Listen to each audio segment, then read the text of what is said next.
Dan, Spirit Award. Thanks for doing this. Absolutely. Thanks for having me. We have the most random connection. Yeah. Guy named Quentin Kilpatrick, who I used to play with in Tallahassee, Florida 7 years ago at a place called Open Mic Night at the Warehouse. Yes. And we knew each other back then. Quentin moved out to New York City and he DM'd me on Instagram like a month ago. And he was like, I heard you're out in Seattle now. I don't know if you know my buddy's band, but they're out there. I think they're called like Spirit Award. They just put out like a new single. And I'm like, yeah, I know of Spirit Award. I know very well of Spirit Award. So it's you almost like you have that friend that describes something like way too humble. And so you almost dismiss it because of it. Right. And it's like, oh, Spirit Award, that's like your guy. And it's like, oh, okay. That's cool. I'll take it. I'm glad to have you on tonight. And yeah. You were definitely on the list when I started this last August of bands in Seattle that I wanted to have on. Cool. But I got to be real. Like at the time, like Spirit Award was way towards the bottom. So I'm just like, I don't know any of those dudes. Like they're just going to think I'm some crazy, nutcase or something like that. But it's good to have you on tonight. Well, yeah, I'm glad we did it. How have you been? I've been good. It's, I feel like a weird year of ups and downs and just pushing through the shit to get to the other side. And before that, I was just really, kind of just isolating, which is now like the word that everybody uses. Because you chose to do that. You weren't. I was choosing, yeah. Yeah, you weren't forced on it from like the outside, which is always the big distinction with this stuff. It was a weird thing where I was just like, I want to get into like writing land, and I think I played some shows that summer, but I didn't want to do a lot of touring because the year before I did a lot. And and then we were like just about finishing the record, and then everything I think we did 4 shows. We did a little tour. And then, everything went on lockdown. If you heard a piano noise, it's because I'm hitting the piano with my elbows. We can always edit that part out. That was the crazy thing about when lockdown started. It was like the worst possible time because for bands, a lot of times, you write in like the winter or, the slow touring season. Yeah. And so then like in March or April, everybody's like, kind of aching to get back on the road. And it's like, you have all your tours booked for the spring, summer festivals. And then it's like right when the lockdown started, it was like you could not have picked a worse time for musicians to get caught up in all that. Yeah. That's how it was. And I feel like at first it was like we had a 2-week tour in April that was all booked and just some really great shows and everything, and was stoked about that. I don't know. For me, it's like touring, and that's like the main thing that I look forward to in life. Yeah. I don't know if you can relate. It's like the next thing that I look forward to always. And, we were planning on that and going back to Europe and all these big plans that just like flew out the window. And I think at first it's just, it was such a bummer. And I was just like, why me? Like, I was planning all this stuff out, and then it's just like, dude, I have it probably pretty easy right now. Compared to some people, but But you still managed to get the new record out, Lunatic House. Yeah, we did. Yeah, I think with a lot of bands, like we toyed about what to do with it, and we were. Yeah. It was weird because before the record was out, we were talking to some labels, and they were interested, and then some of those they were like dropped off, and they're like, we're not signing new bands. Yeah. And it's like, oh, okay.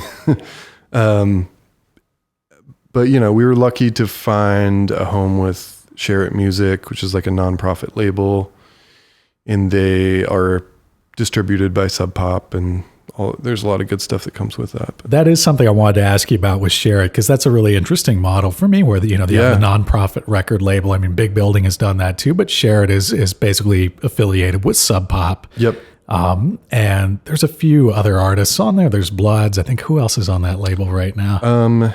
There is, what's the other band now? I can't think of it. It's like a punk band. Blake. They have a song. I think it's called Rat in a Cage or something. I don't know. I really liked it, but I can't think of their name for the life of me. Yeah. By the way, if I have a brain aneurysm, it's because I hit my head today. So. Oh. Not feeling. This could be the last words that I have. So. Hey, we're just going to live it up while we can. Yeah, we'll live in the moment. Yeah, exactly. That's all you can do, like in the last year and a half. So Yeah, exactly. You're alive, you're breathing, make the most of it. Yeah, that's why I've eaten way more pizza this year, and just. What's your favorite spot to get pizza in Seattle? Oh man, are you gonna draw a blank on that too? No, it depends on the kind of pizza, like what mood I'm in. Like my go-to, like cheap-ish slice, or like whatever is Big Mario's. There you go, Capitol Hill. And, they got one in Queen Anne, and there's like another location in Seattle. Shout out to Big Mario's. If I'm getting like fancier, oh, now I am gonna draw a blank. I should have asked you to write down all the pizza spots before we started this. The most important thing we could talk about right now is pizza. Exactly. I do want to come back around to share it music though, because one thing about that is that's an arrangement, if I understand this right, where, the artists and the label and then a nonprofit of your choice are able to basically split, a certain percentage of, the royalties, the revenues from the albums. And I remember there have been some other labels over time that have done arrangements like that. And you chose the ACLU, the organization that you wanted to donate to. What was the motivation with that? I think, so we had put out a 7-inch with Share It before. And I think at that time I chose Mary's Place. Yeah. Which helps at-risk women and that find housing.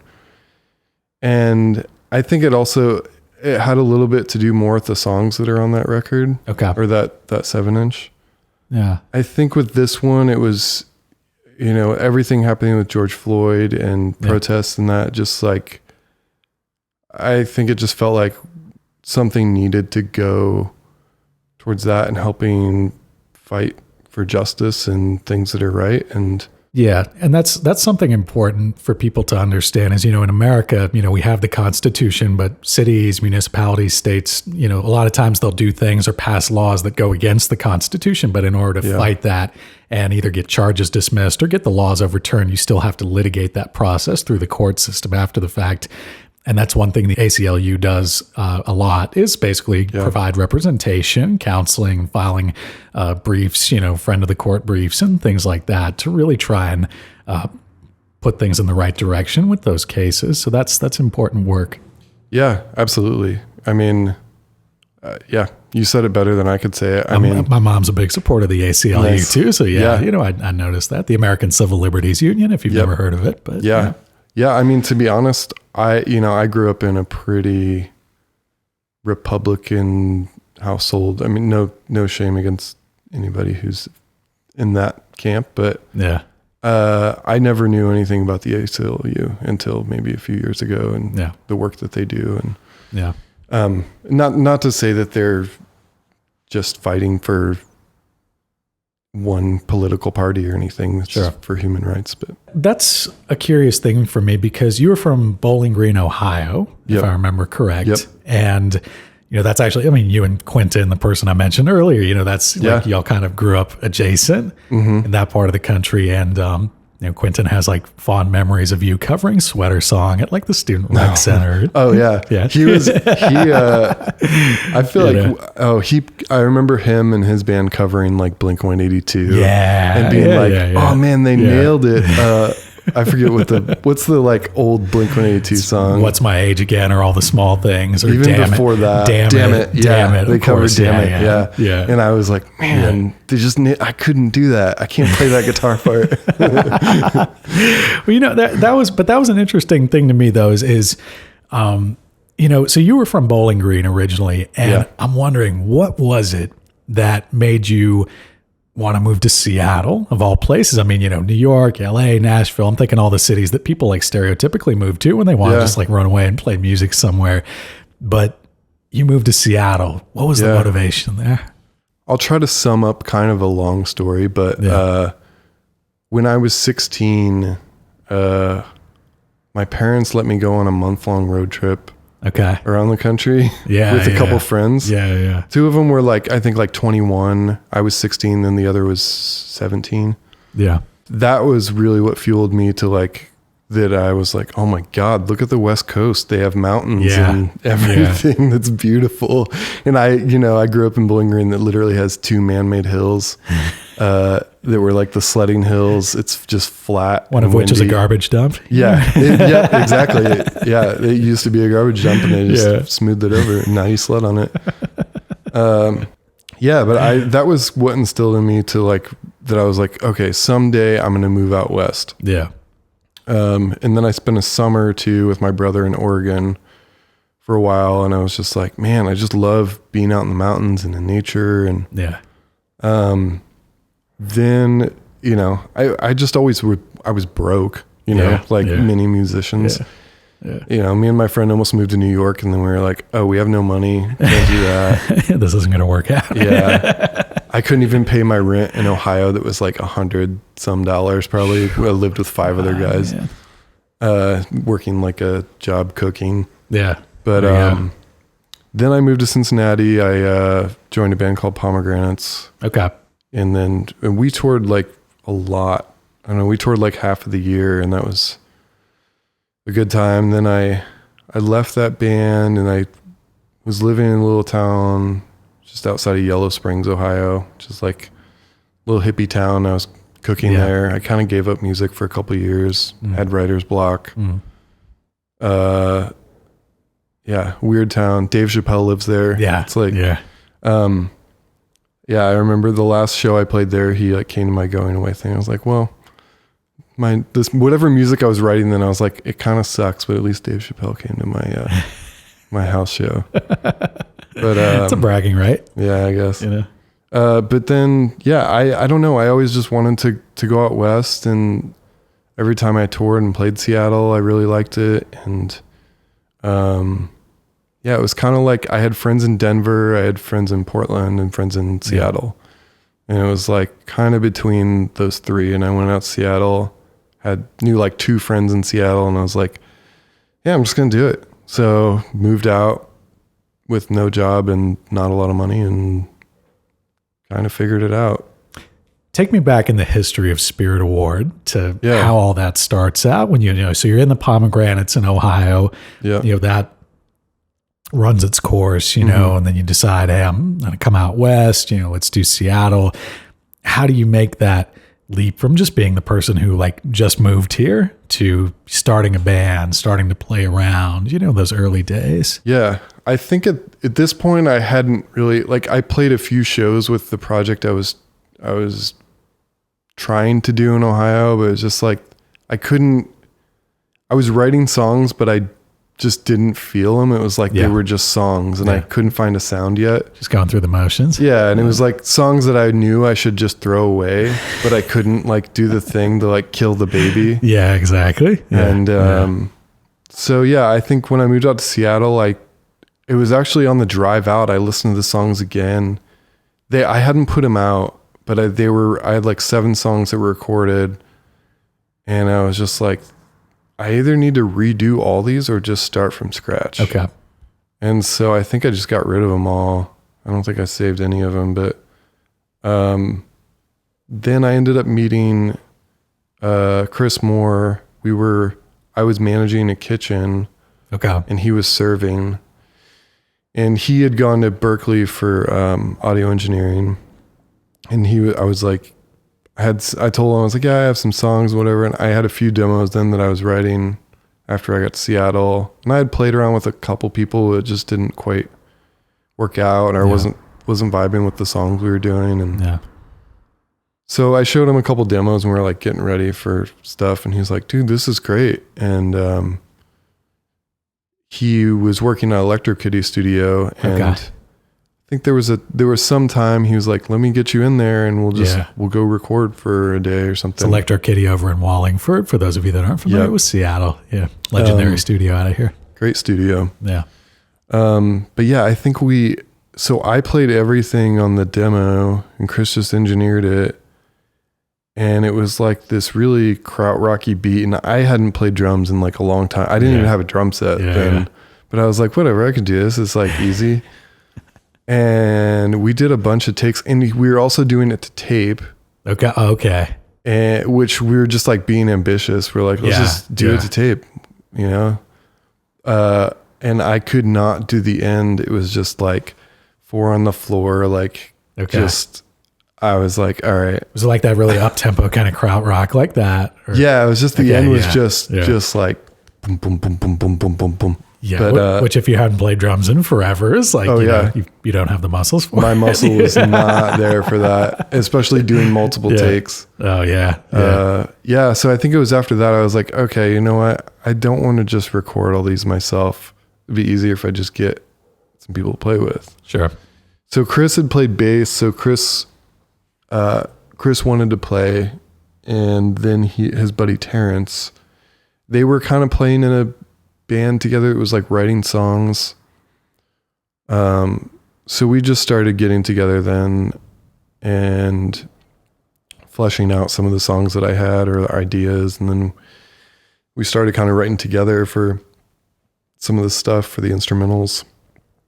And then, I think I would just bring demos and stuff and we'd just work them out for the most part.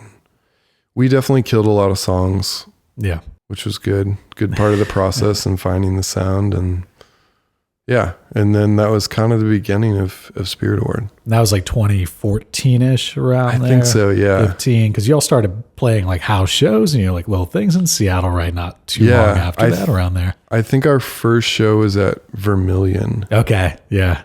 Yeah, it was. I remember it being extremely loud in there. Yeah. It's just all brick in there. Yeah. And, but it was fun. I remember it was a good time. We were like, cool, we should do this again.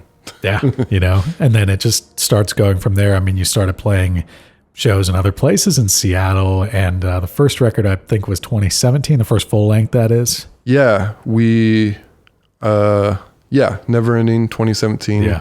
We put out an EP prior to that, and I think we did a tour, but the EP just didn't quite feel like it was our sound. Sure.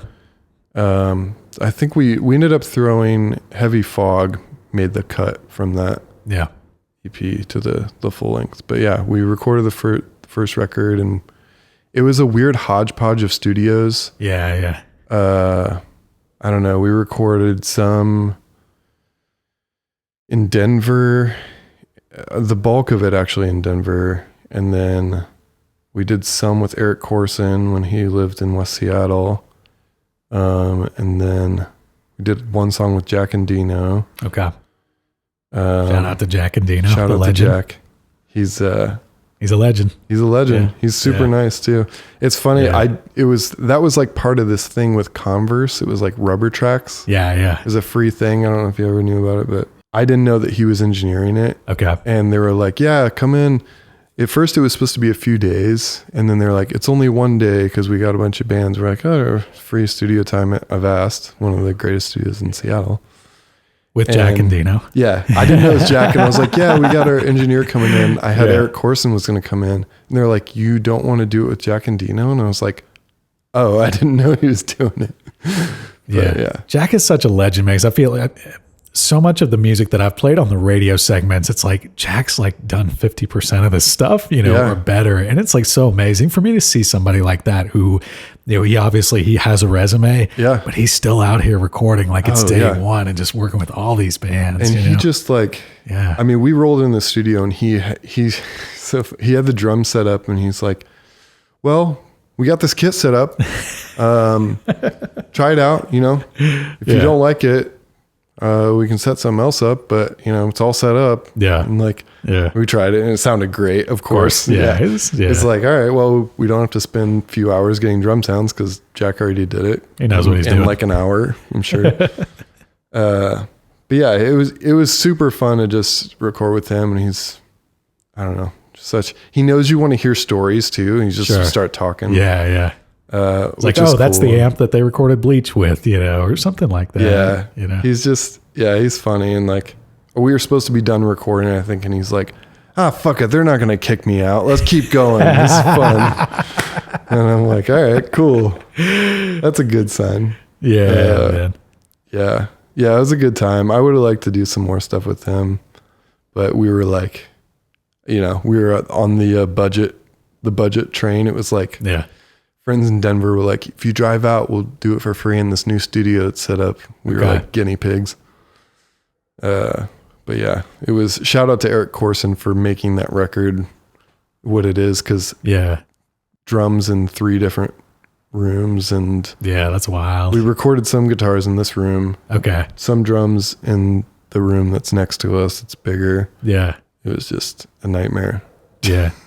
I mean, you know, one thing I will say though about Spirit Award as a band, I feel like y'all just have such a consistent sonic and visual aesthetic, you know, to it. And you talk about, you know, when you were younger, like playing different kinds of music and, you know, I'm just wondering, like, was that something that you arrived at after just like years of like messing around with all sorts of different kinds of music? Or was it something that when you started this band, you were just like, you had a very definite idea for how you wanted to sound, how you wanted it to look, and you just sort of executed on that? Yeah, I think it's evolved, but I think that I definitely knew, like, had some bullet points of like things that it should fit, or a bubble that it should kind of fit in a little bit. Yeah. And I mean, and that's the hard thing too, is because I feel like I could play a bunch of different kind of music. Yeah. And we wrote a bunch of songs that were like, this is a cool song, but it doesn't really fit with it doesn't fit. And that's always the hardest thing to do. But side project. Yeah, I mean, I have a million side projects. I have all these demos on my phone from them. Like, someday I'll get to my my psychedelic country album. There you go. But so I don't know. Yeah, I think there's been a lot of intentional stuff. I think sometimes it's a little bit of both, like intentionality and just letting stuff organically flow. Yeah. Like, I don't know, if the song's like turning into something else, then just see where it goes. And if it's cool, that's awesome. If not, reel it back or whatever. I'm so interested to learn more with the process from that, because from other people that I've talked to, you know, that see Spirit Award and have seen you doing your thing for years now. It's like, that's always the word. It's like, man, like they're putting out a record like it's like a full length, like practically every year, every other year. And like, how does that process for you work with just starting from like an idea and turning that into a demo and then developing that into recording times like 12 for a record, you know, and you just keep going so consistent with it. Yeah, it's been hard. I mean, you know, I think the first couple records we were grinding so hard. Yeah. And also, I mean, a lot of thanks to Ryan Crowther, who is managing us. Okay. You know, he's like, get back in the studio, just do it. And that's he's like a coach almost. Absolutely. I mean, he's helped me so much throughout this whole, he's been a part of this project pretty much since the first record. Yeah. I mean, he helped us, you know, get funding for the first record, basically everything that we've done is a lot of thanks to him.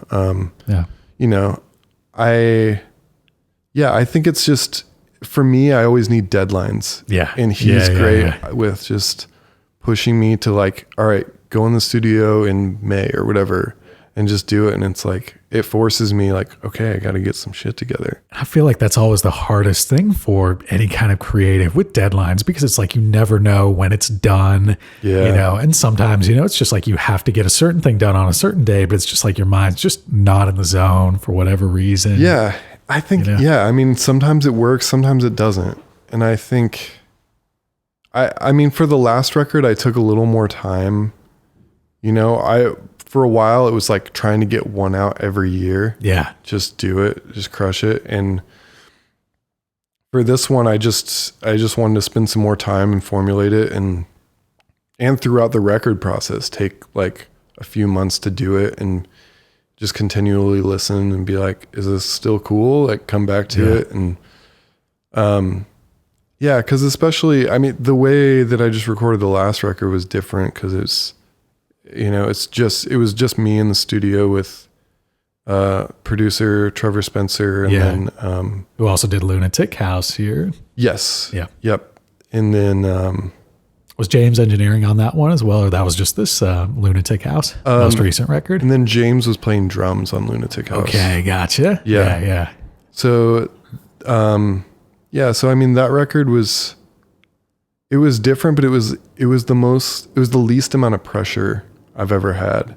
It was just all those sessions. We had James for 6 days to get all the drums down. And Trevor wanted to like throw him into it blind. Oh, wow. Which I was like, okay. Cause I was like, should I send James some demos and stuff? Yeah. And he's like, no, I want to just have James come in and we'll formulate the stuff then. Yeah. Because sometimes there's a difference as a drummer with that when you're like, I know for me, you know, when I've like committed to a certain drum arrangement in my head, and then sometimes when I'm playing, I'm not really playing at that point. I'm more like recalling, you know, but sometimes there's a hesitation when that happens too, because I'm just like, what was that part? Like, you know, it's like, versus if you just send me into the studio, everything's set up, here's the song, just go. And like, you know, I was educated as a jazz drummer. So it's like, you know, if you're improvising, you know, you just try to figure out how to play musically and build as you go and phrases and stuff like that. And when you're just recording and you get a first take like that, it's just like, whoa, like stuff will happen on that sometimes, you know? That's super important to me. Yeah. It's just like feeling the vibe rather than like, I think so many times, like and I'm sure like a lot of other people and just you think like, I don't know, just with my like weird logic brain where I'm just like, I don't know, I like put things so rigid instead of just playing it with feeling. Which I think, you know, some of my favorite records are like that or recorded live like that. Yeah.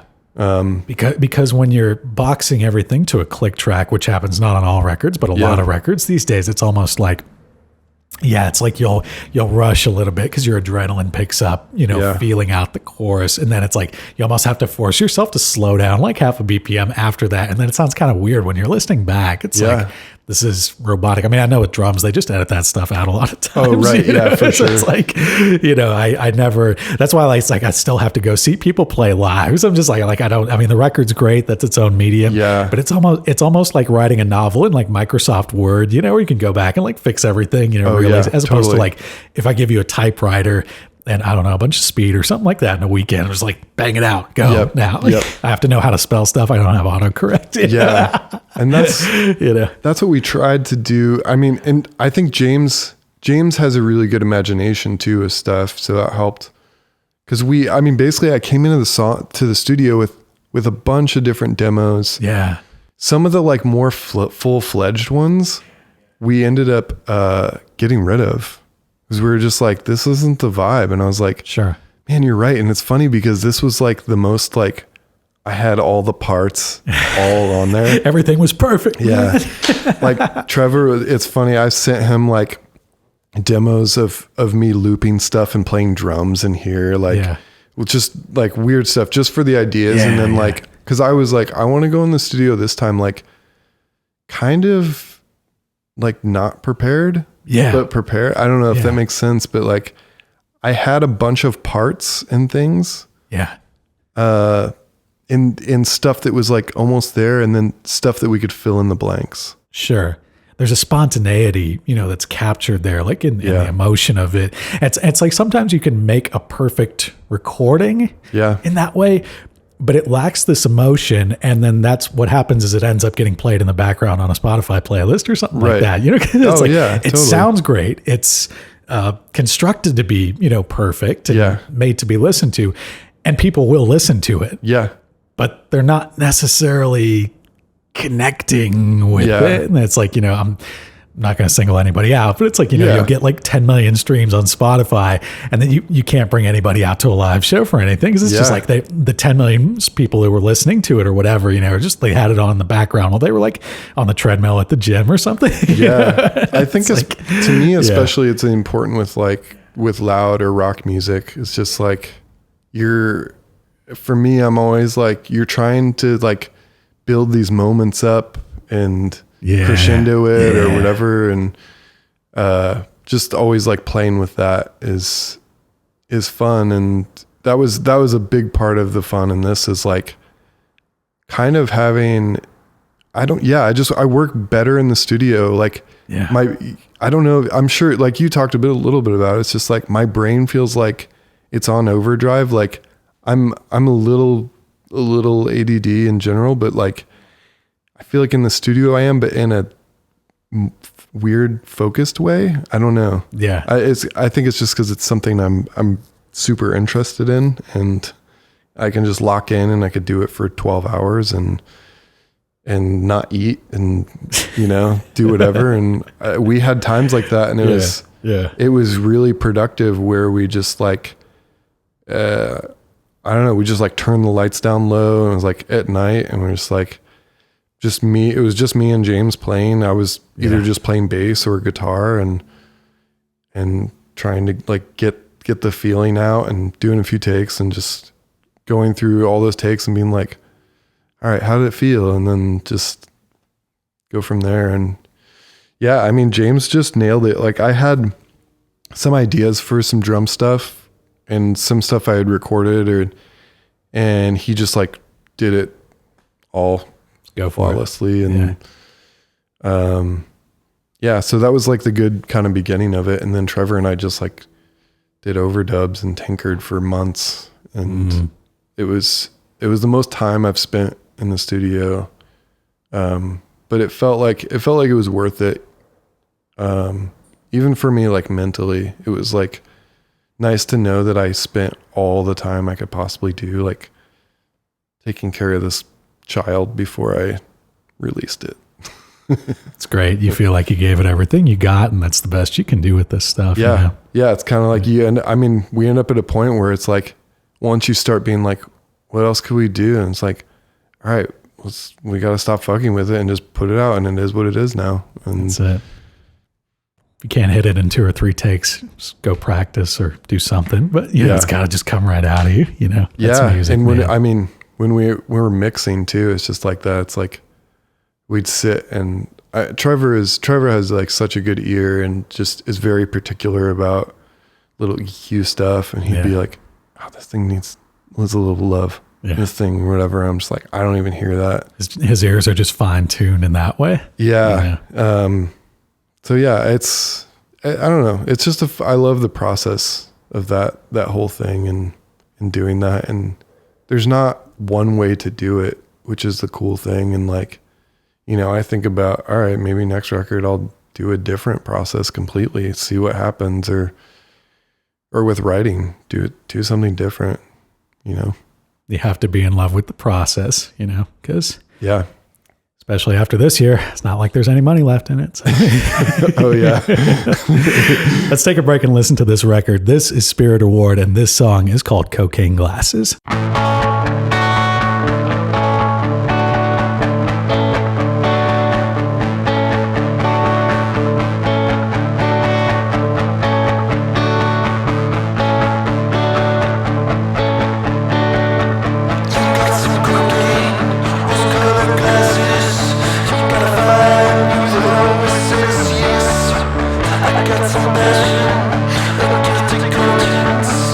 Something in me never goes to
need some water after that one. I know. I'm like actually thirsty. I'm gonna crack. Parched. I'm gonna crack a crack. There you go, dude. semi-cold one. It's not alcoholic, but I think you can call anything a cold one or semi-cold one. Okay. What is that? What are you drinking there? I'm addicted to these. This is like the least amount of alcoholic, like cool musician thing to drink. Huh. If that's a thing. What is it? It's like a it's Zevia. It's a cola that is sugar free. Okay. I don't know. I'm addicted to them. Wow. I've never seen those before. What got you into that? I don't know. I think I guess a little bit before pandemic, but I just wasn't drinking as much too. Okay. Yeah. And then I started drinking like Mexican Cokes, which I like never have anymore. Like I grew up drinking like Mountain Dew and stuff. Yeah. As we all did. Yeah. And then I was like, oh man, that shit's like really bad for you. I shouldn't do that. Whatever. I don't know. Everything's bad for you. Drink alcohol too. Yeah. Yeah. Stay up in the studio for 12 hours. You know, I mean, that's good for you, right? It's all bad for you and good for you at the same time. It's good for your soul. Gotta live a little bit though, you know? Yeah. Yeah. So I don't know. Then I was like, I gotta stop having so much sugar. And then I just started pounding these. Okay. I don't know. I was doing a lot of LaCroix, man. It was bad. Bad time in my life. Going through a 12-pack a day. Oh man. What's your favorite? What's your all over. Cran Raz. You're all about that Cran Raz life.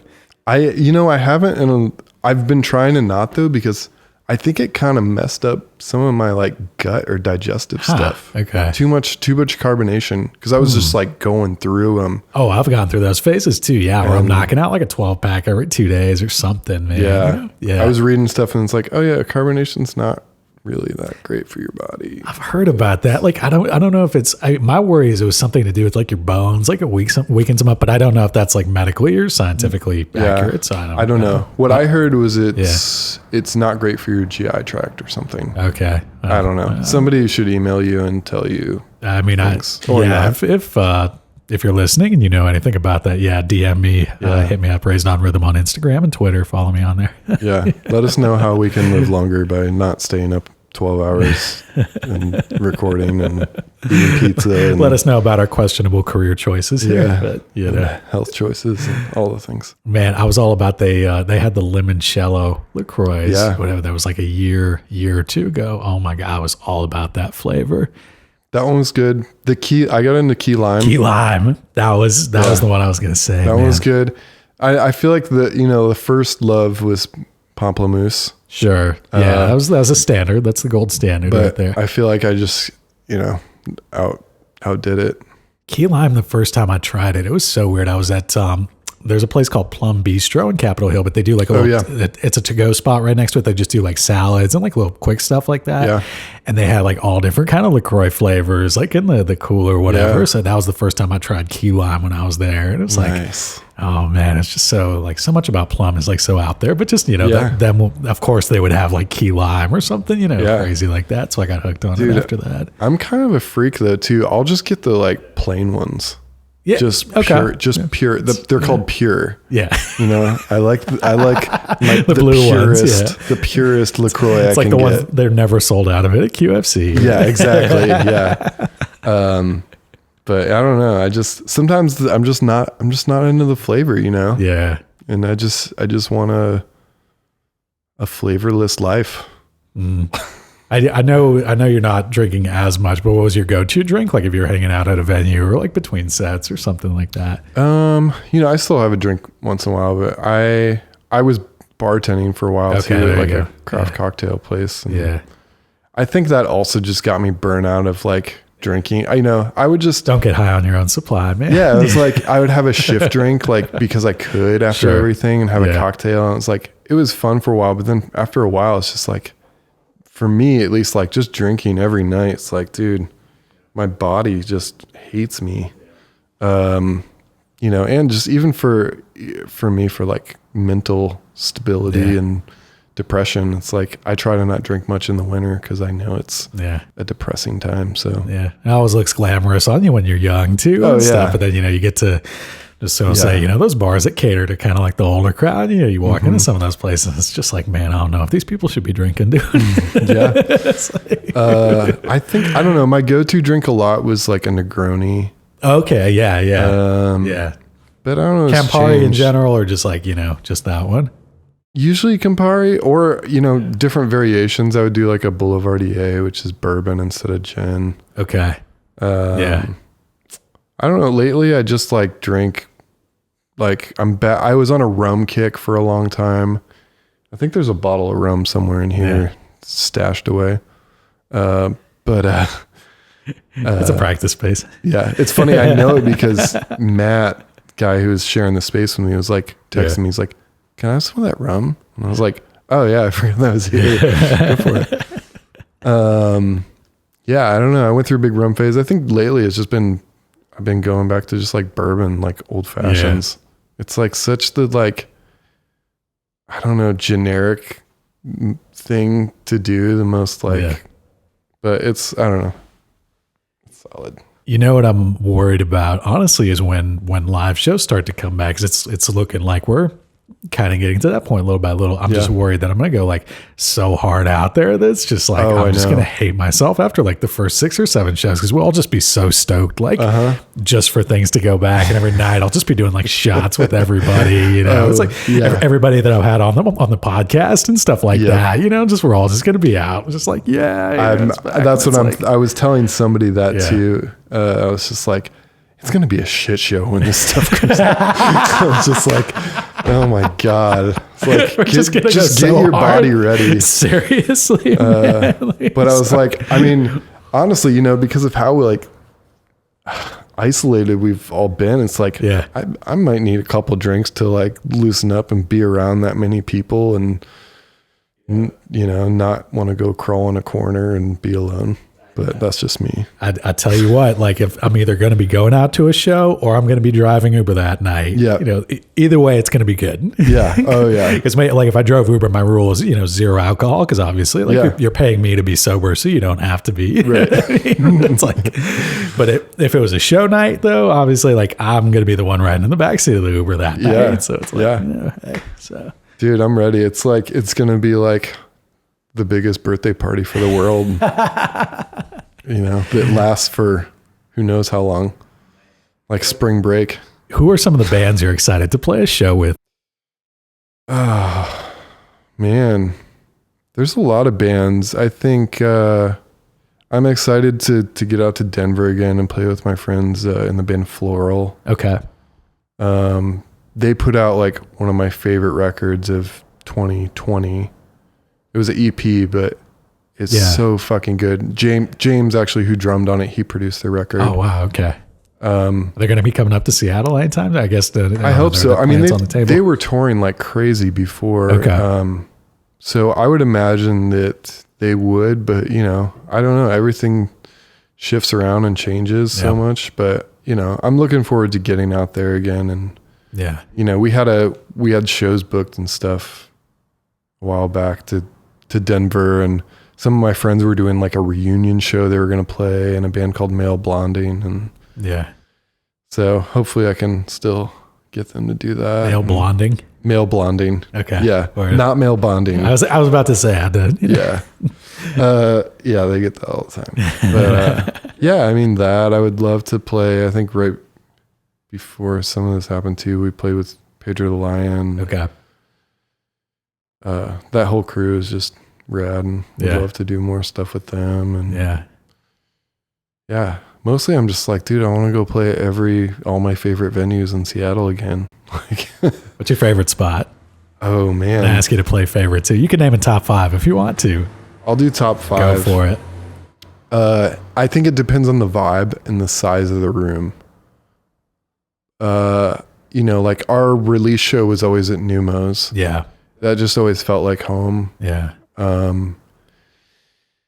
But I also really love Tractor. Yeah.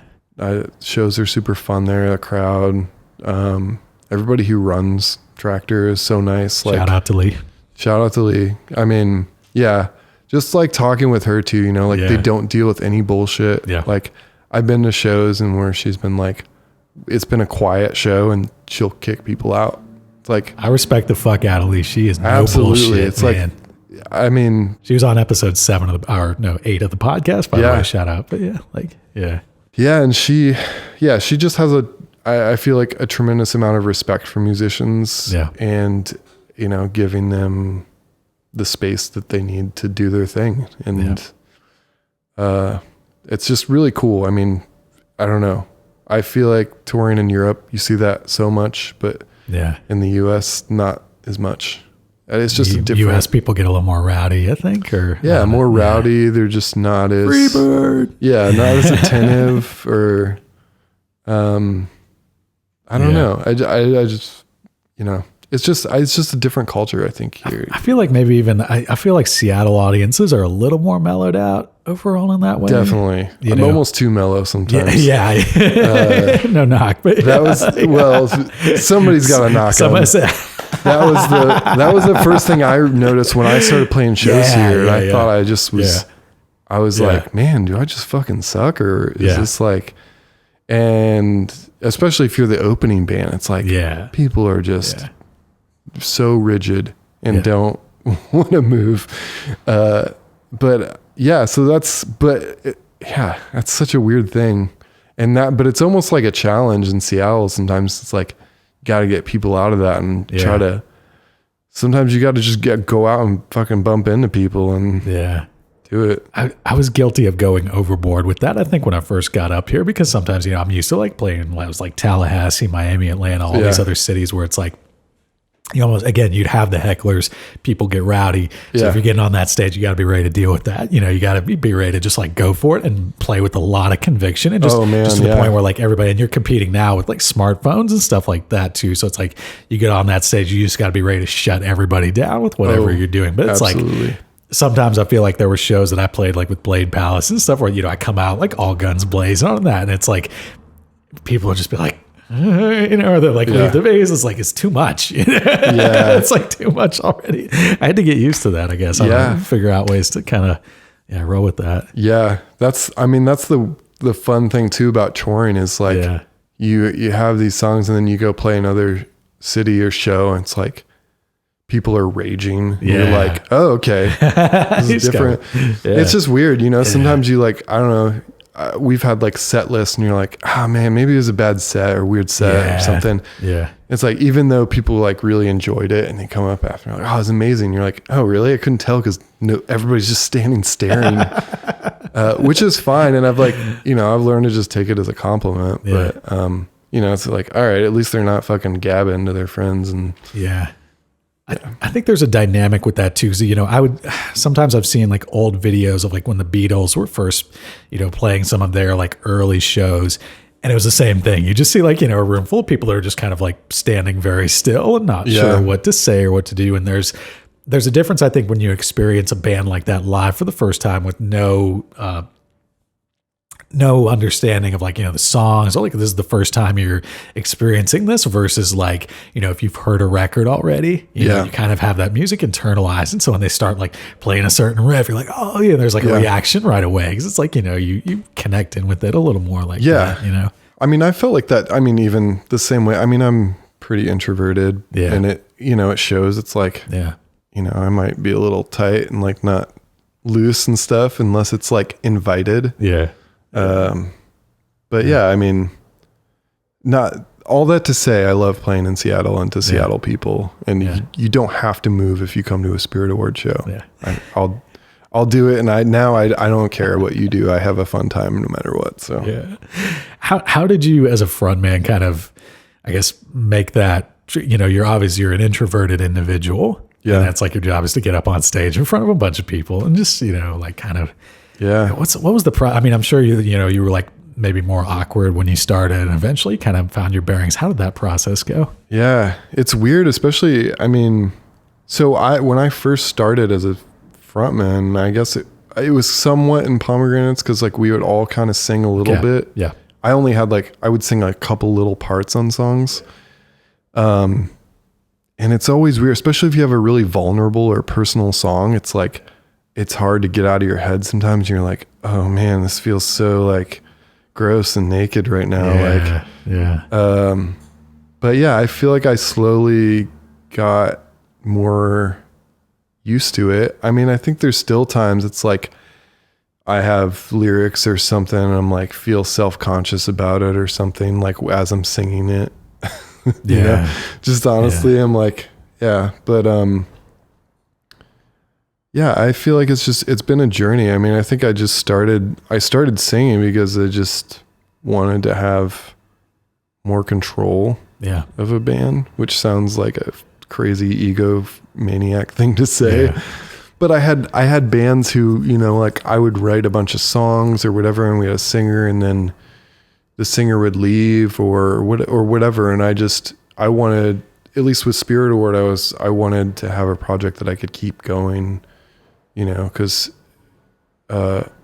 life just keeps going and, you know, people have stuff they got to do or jobs or whatever. And I know, you know, I want to tour a lot and keep doing this. And I've always tried to find work to fit around music, not music fitting around my work. So, I guess that's kind of a little bit of the journey of being a front person. And and I think there's so many things that go along with it then just figuring out, how to use my voice, and effects come into that a lot, where I wanted to use it more as like an instrument and put whatever effects felt like it needed to on that song. So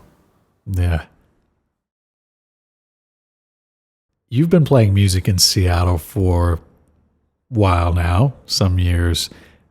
What's something that you experienced a lot with the music scene up here that was a certain way before the last year and a half that you're hoping won't be that way after all this? How do you hope the music scene here will evolve coming out of all this? Man,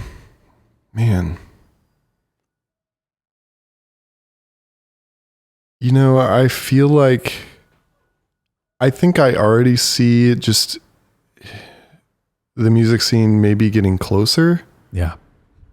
I don't know. It feels like there will be more compassion kind of around that and for each other. And just, I'm super guilty of like not getting to know a lot of musicians in the, you know, music scene. And, I don't know. I hope to change that. And, you know, I mean, I not that I know everything, but I do, I don't know, I've been doing this for a while, and I see there's a lot of great bands in Seattle, and I've been in certainly the spot where it's just like you grind and you feel like you got good stuff, and it's like you don't know what you're doing wrong or whatever. Yeah.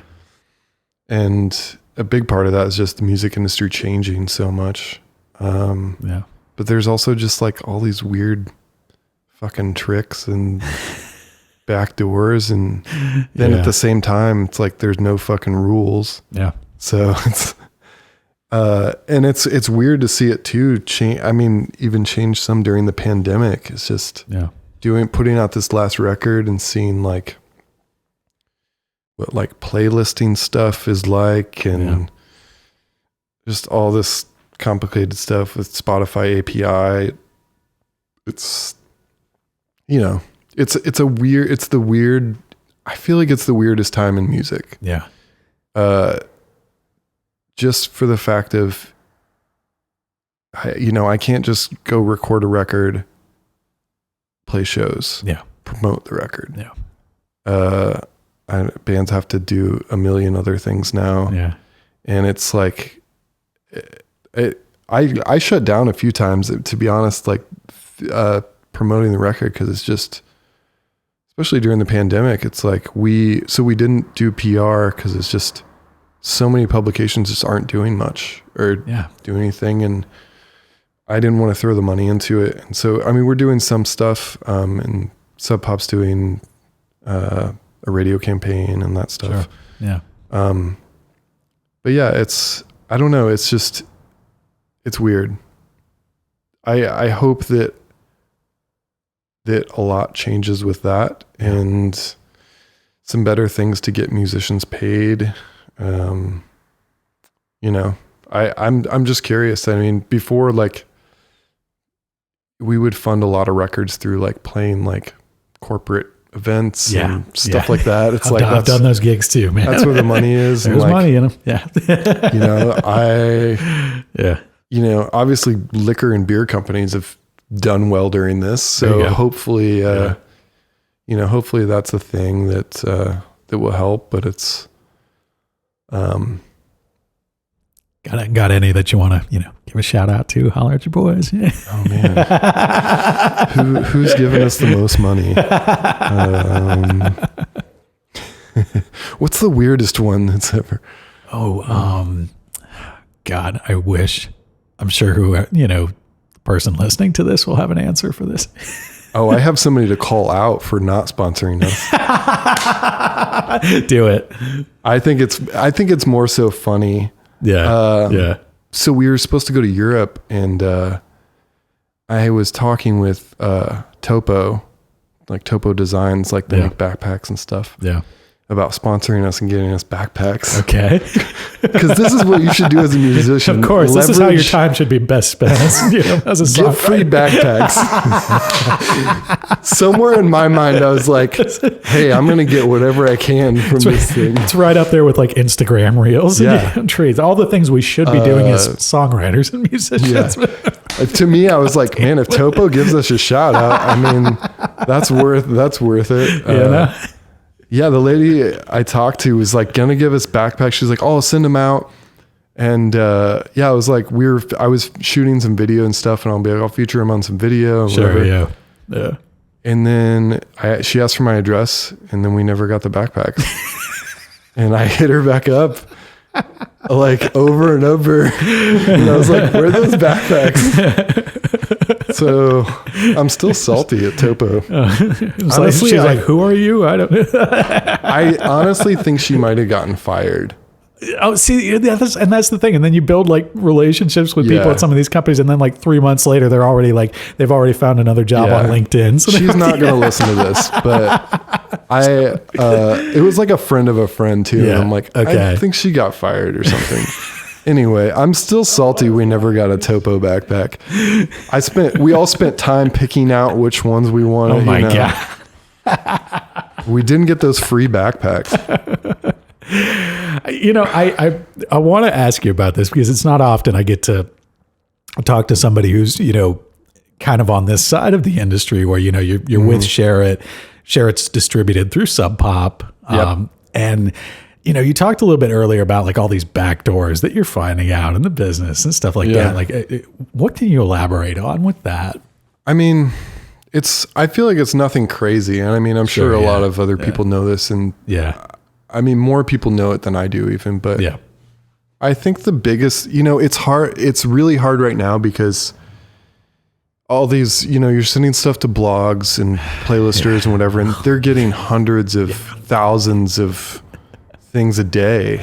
Yeah. And it's just, I can't even imagine how overwhelming it is. Yeah. And, I, even with radio stations and stuff too, I guess real quick, like there's just a lot of little stuff you can do to make stuff look good. Sure. I think the biggest thing, having a well-formulated email, stuff that's easy, having links, make it personal. Nobody wants to have, I mean, it's like the opposite of everything they teach you in elementary school, where it's like everything you do in like grade school is like trying to figure out how to bullshit 3 sentences into like a 5-paragraph essay. And then as an adult, you're just like, how do I take 5 paragraphs and compress it down into like 2 sentences for an email that's going to be read by somebody who's getting like 100 emails a day, whatever the crazy number is, or something like that. I've sent people like all these long things, and I'm just like, they don't give a shit about that. They don't. And if they do want more info, they'll ask you. Yeah. So leave out your weird, scathing bio of how your band's a indie avant-garde surf rock I don't know. You too, huh? Yeah, I think from what I've heard from so many people, is just like doing some stuff to stand out. It's always good.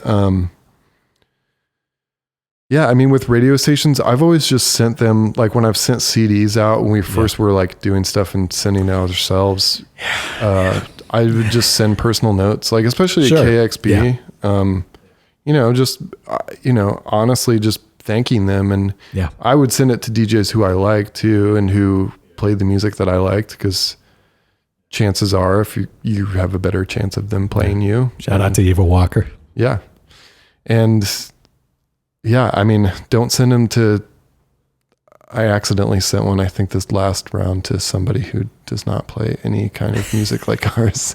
But they were newer to KXP and I didn't know. And you're doing better than us, because I remember like the first EP we did with Blade Palace. I mean, we had like our whole table full of mailers, and we were just like putting all this together. I think we did like one for every one of the KEXP DJs. We were just like doing our best we could with that. And we sent them out to like all the other college stations too. I'm sure they all got thrown straight in the trash. You know? Oh yeah. It's, it's such a weird thing. I mean, I know they really appreciate physical stuff. I think this is the first one we didn't do any physical thing, because Sub Pop just did a digital thing to all them. But that's, honestly, like my whole experience with all that and the radio campaigning is the reason that I started the Raised on Rhythm radio series side of things too, where I have the podcast, but then I have the segments where it's just Seattle bands and it's songs from them. And I'm just, DJing and shouting people out and stuff, because with that, it felt like I could actually just take a Bandcamp single from somebody, whoever. I mean, as long as I had their permission to play it, obviously. Yeah. And you could just put out, because that's like nobody's putting out like albums or like EPs unless you're already well known.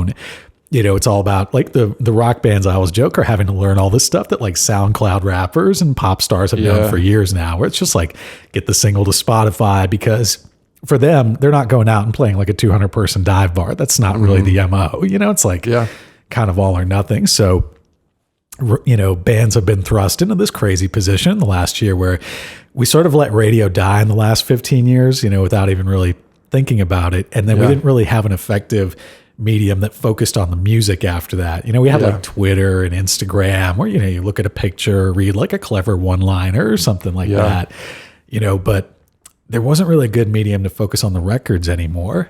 And so I just felt like with the podcast medium, I could start doing that, to put together these segments where it was just all Seattle bands, and just send me one song. Like I don't need you don't have to press up an EP that nobody's going to buy on a CD. You don't have to, waste all the plastic and paper doing all that stuff.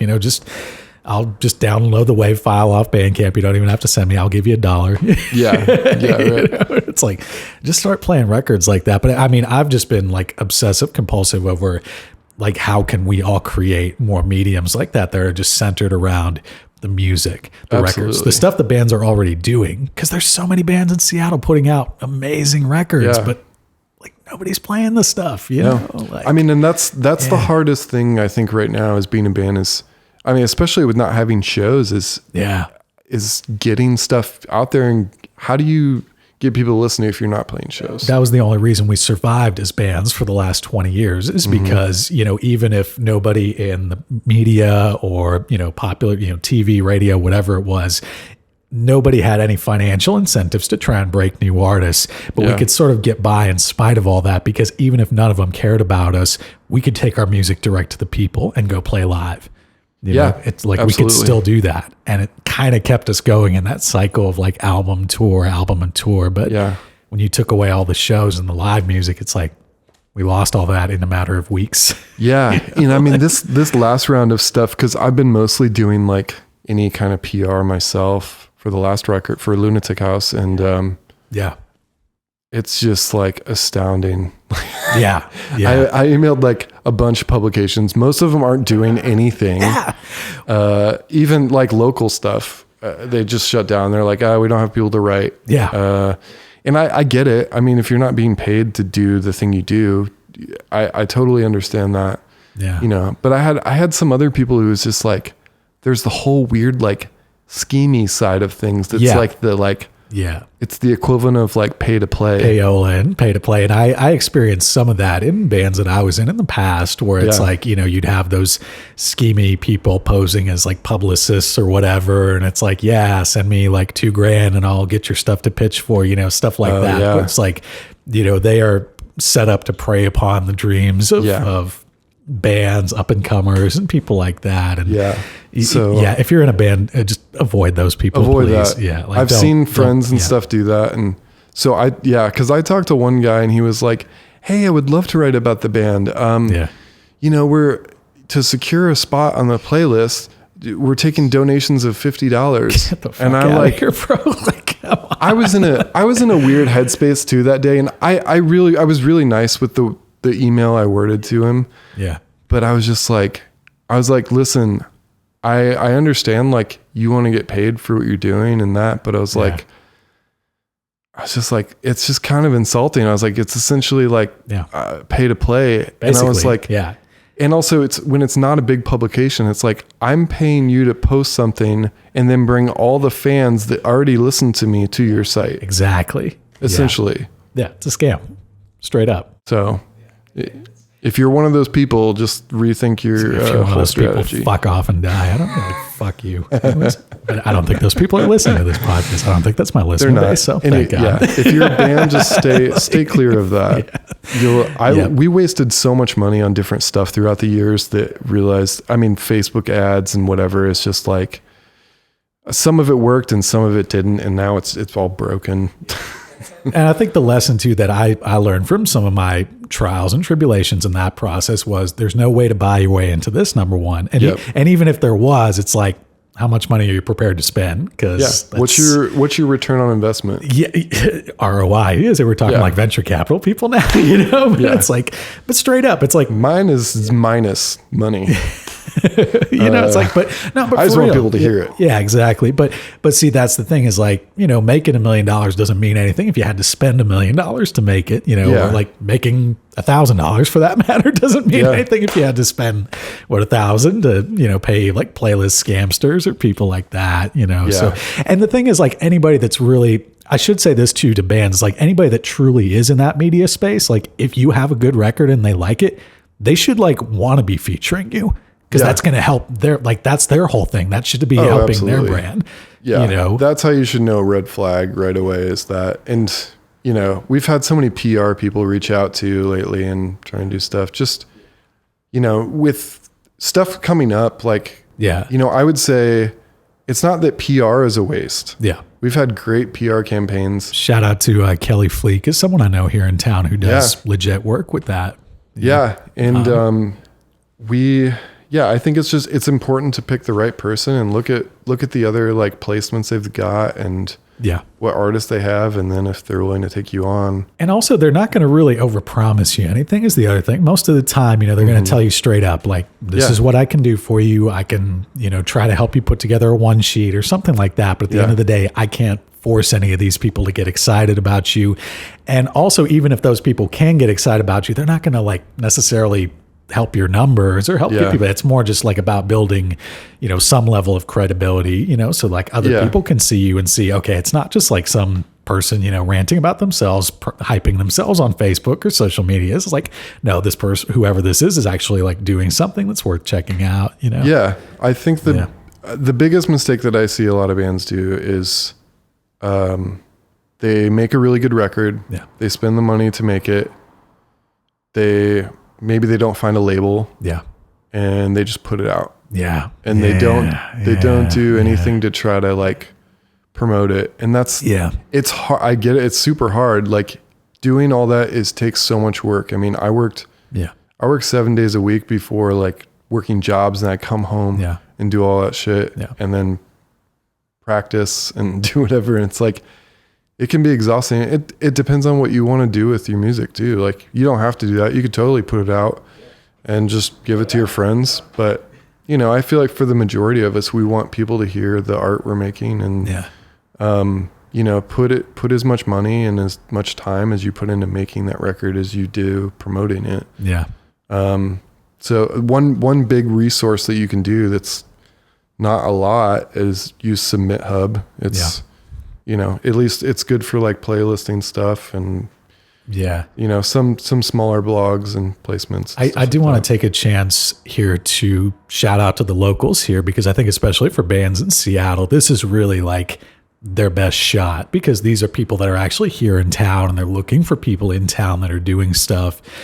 Dan Ray, Dan's Tunes, you know, I mean, she deserves all the credit for, I think, all the work that she's done with that website. Yeah, absolutely. She reviews, you know, local stuff. So yeah, definitely hit Dan up.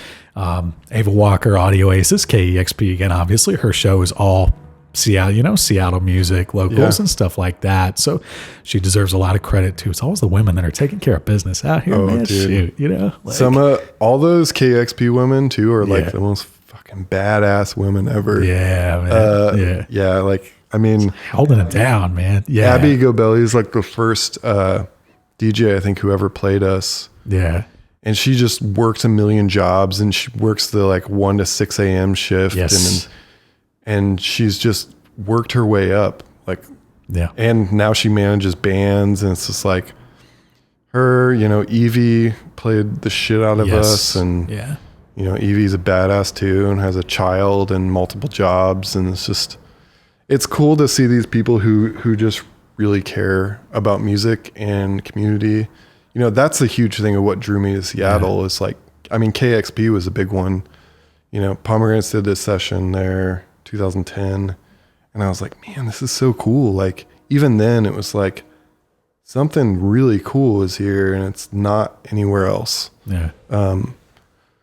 Yeah. So, I mean, yeah, awesome. I mean, there's also, I mean, you know, Ballard Vox and, you know, South Seattle Emerald, some of these other like local publications. And I know they're not dedicated necessarily to music, but they definitely do, you know, reviews and stuff like that. And yeah, I know I get shameless plug here, but, you know, I know for like my radio series that I do and stuff like that, I tell bands all the time, you know, just send me your stuff, DM me a Bandcamp link, you know, at Raised on Rhythm on Instagram, on Twitter, you know, like I'll check it out, you know, like no guarantees. I'm not going to, you know, like tell you like, oh yeah, I'll play it right away. But shit, you know, if you like if I like your records, I'll play you.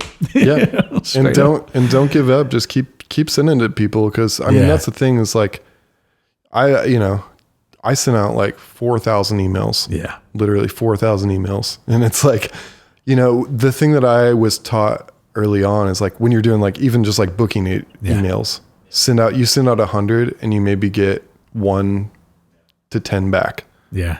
And it's like, it is soul crushing work. It is extreme. And keep checking in with them too. Cause like they could skim over it. Just keep checking back in with them. Be like, hey, just checking in on that. Yeah.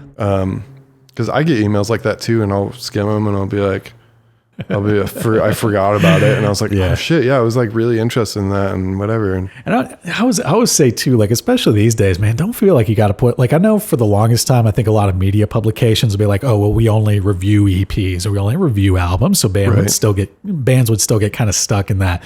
Like, oh, we have to make a record. We can't just like, put out one song. I'll be the first to say, like, for me, if it's a one-off, it's a single, I love that. You know, just send me the one song you got. And I'm like, shit, if it's good, you know, if I like it, I'll play it. You know? Yeah, absolutely.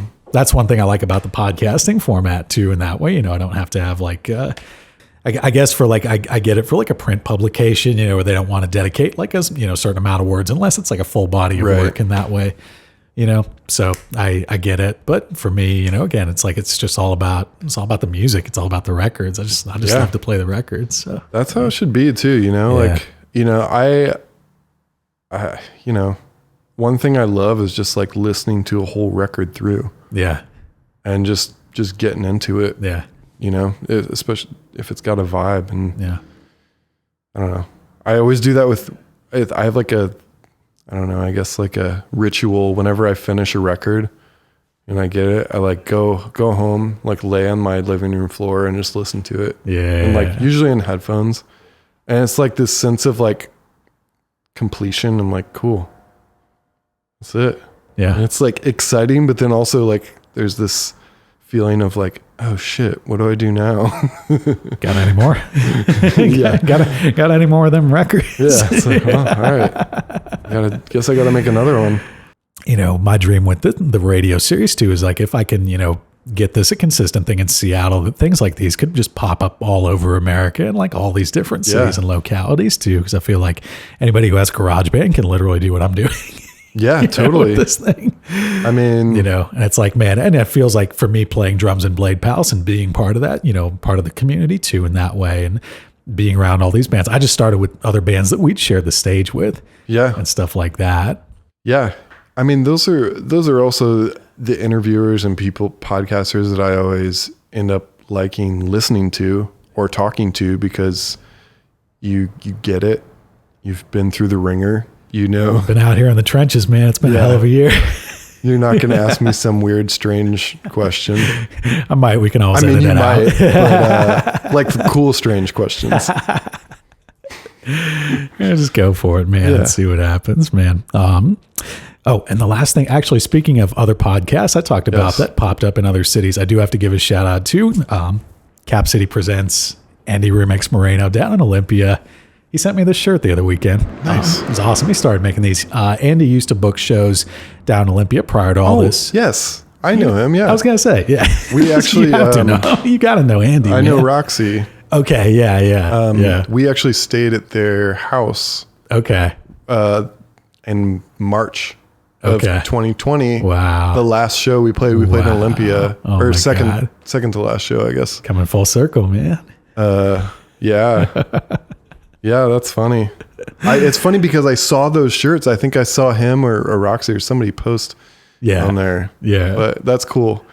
Came out with it, man. Yeah. So, I gotta rock it. I gotta represent my dude here, man. That's cool. Yeah. Man.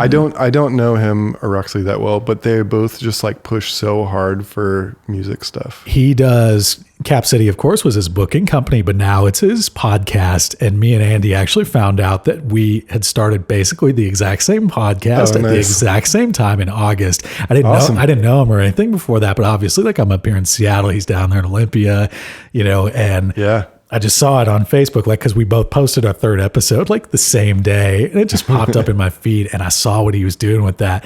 I didn't even know the guy, but I just messaged him on Facebook, and I was just like, dude. Hell yeah. It's like, that's awesome. Yeah, that's man. what I'm talking about. Yeah. Bring this whole community together. Exactly, man. Yeah. Just, that's what it's about, is just having all these connections, places, and everybody helping each other out. Shit, if we don't do it, nobody else is going to do it. Absolutely. Yeah. So, yeah, man. On that note, Dan, thanks for being here tonight. Absolutely. Thanks for doing this. And I feel like people, with Spirit Award, I always tell people to throw their socials in here. You can Google Spirit Award. You can Google us. But where can people find you online? Man, it's funny. I always do this and I give out like the wrong socials. Like it's like / Spirit Award Band. No, it's Spirit Award Music. If you look up Spirit Award Band in Google, you'll find stuff. But I have a website too. I think it's spiritawardmusic.com. Okay. Don't quote me on that. I think it is. We'll look it up. I'm going to have a link to all of it in the episode. But there's links to, I think, everything on there then. And all the links, new record, Lunatic House. Go check that out. Cocaine Glasses. You can hear that song on the Raised on Rhythm radio series. Dan, thanks again for doing this tonight. Absolutely. Thank you.